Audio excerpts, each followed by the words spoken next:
എമ്പുരാൻ റിലീസിന് മുൻപ് ശബരിമല ദർശനം നടത്തി നടൻ മോഹൻലാൽ പമ്പ ഗണപതി ക്ഷേത്രത്തിൽ നിന്ന് കെട്ടുനിറച്ച് തൊഴുത് മലകേറിയ മോഹൻലാൽ 6:30 മണിയോടെ ദർശനം പൂർത്തിയാക്കി.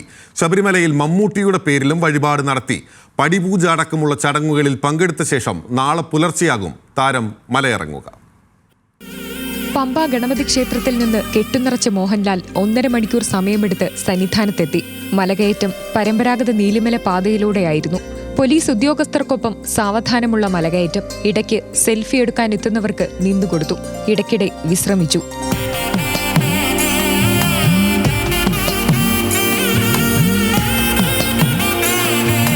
തളർച്ചയേതുമില്ലാതെയാണ് താരം മലകയറിയത്.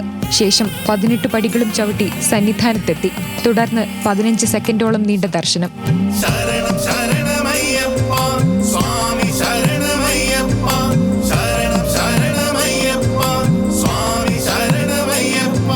ഇതിനിടെ നടൻ മമ്മൂട്ടിയുടെ പേരിൽ വിശാഖം നക്ഷത്രത്തിൽ ഉഷപൂജയും നടത്തി. ഭാര്യ സുചിത്രയുടെ പേരിലും നടൻ വഴിപാട് കഴിപ്പിച്ചു.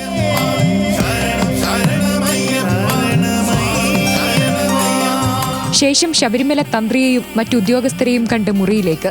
ഹരിവരാസനം കേൾക്കാൻ താരം സന്നിധാനത്തുണ്ടാകും. പുലർച്ചെ നിർമ്മാല്യ ദർശനം നടത്തിയ ശേഷമാകും തിരികെ മലയിറങ്ങുക. ബിഗ് ബഡ്ജറ്റ് ചിത്രം എമ്പുരാൻ റിലീസിനിരിക്കെയാണ് താരത്തിന്റെ ശബരിമല ദർശനം. ന്യൂസ് മലയാളം, പത്തനംതിട്ട.